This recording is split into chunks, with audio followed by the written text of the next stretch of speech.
সম্রাট অশোক ছিলেন ভারতবর্ষের এমন একজন সম্রাট যার কথা আমরা যতই জানবো ততই কম রয়ে যাবে। সম্রাটের অনেক বুদ্ধি ছিল এবং ক্ষমতাও ছিল। আজকে আমরা জানবো শুধুমাত্র কলিঙ্গ যুদ্ধ নিয়ে। এই একটা কলিঙ্গ যুদ্ধ কিভাবে সম্রাটকে বদলে দিল, কেন সম্রাট অহিংসার পথ বেছে নিল, কি এমন ঘটলো এই যুদ্ধতে। আসুন তাহলে কলিঙ্গ যুদ্ধের পর সম্রাট যেভাবে অহিংসার পথ বেছে নিলেন সেই ঘটনাটা জেনে নেওয়া যাক। সালটা ছিল 261 খ্রিস্টপূর্বাব্দ। সম্রাট অশোক কলিঙ্গ জয় করার সিদ্ধান্ত নিলেন। সেই সময় কলিঙ্গ ছিল এক শক্তিশালী রাষ্ট্র। সেখানকার রাজা ছিলেন অনন্ত পদ্মনাথ। তিনিও ছিলেন বিশাল শক্তিশালী, তার সেনাবাহিনীও ছিল প্রচুর। সম্রাট অশোকের কলিঙ্গ জয় করার পেছনে আরও দুটো কারণ রয়েছে। এক, কলিঙ্গ ছিল বর্তমান উড়িষ্যা রাজ্যে।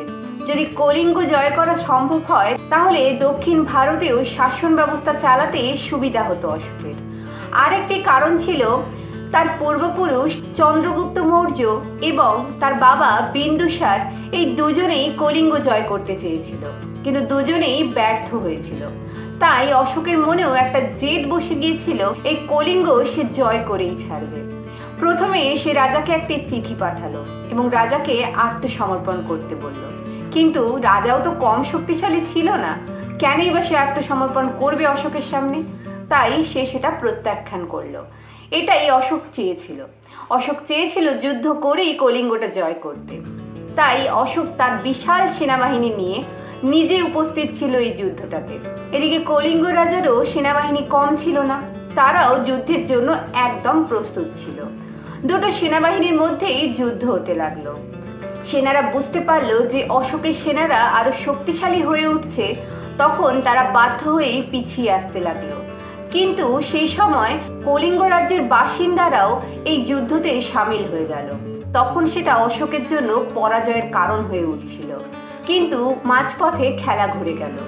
অশোক নিজের শক্তি দিয়ে এবং সেনাবাহিনীর জোরে এই যুদ্ধটা জিতে গেল। অশোকের 1 লাখ সেনা মারা গিয়েছিল এবং কলিঙ্গ রাজ্যের 1,50,000 সেনা মারা গিয়েছিল। সেই যুদ্ধ এতটাই ভয়াবহ ছিল যে কলিঙ্গ রাজ্যে যে নদী বয়ে গেছে সেই নদীর জলও পুরো রক্তে রাঙা হয়ে গিয়েছিল। এক সেনা নিজের তেষ্টা মেটানোর জন্য যখন নদীর জল খাওয়ার জন্য গেছে, তখন সেই জল সে খেতে পাচ্ছে না, সেই নদীর জল এতটাই লাল হয়ে গেছে।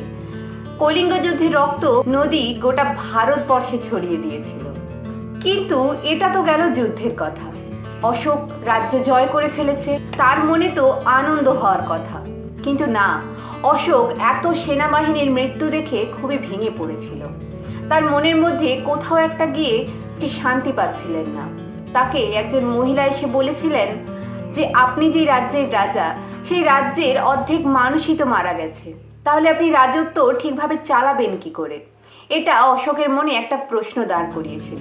যুদ্ধের পর কলিঙ্গ রাজ্যের যে শক্তিশালী ব্যবস্থা ছিল সেটাও অনেক ভেঙে গেছে এবং সেই মহিলাটি আরও বলেছিল যে এই যুদ্ধে আমি আমার স্বামী, সন্তান এবং বাবা সবাইকে হারিয়ে ফেলেছি। এবার আপনিই বলে দিন আমি কি নিয়ে বাঁচবো? এই কথাগুলো অশোকের মনে একটা দাগ কেটে গিয়েছিল। অশোক সেই থেকে সিদ্ধান্ত নিল সে আর কোনো যুদ্ধ করবে না। সে অহিংসার পথ বেছে নিল এবং বৌদ্ধ ধর্ম গ্রহণ করলো। তার কারণ ওই রাজ্যের প্রতিটি মানুষের কান্না তার বুকে একটা বিশাল ক্ষতের সৃষ্টি করেছিল।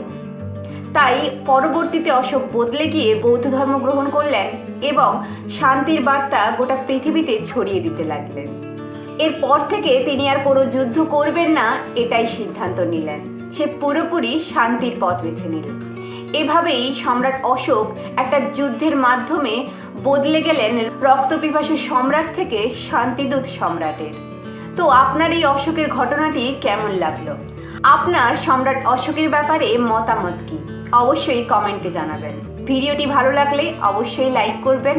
আর এরকমই রহস্যময় ইতিহাসকে যদি জানতে চান, চ্যানেলটিকে সাবস্ক্রাইব করে আমাদের সঙ্গে থাকুন।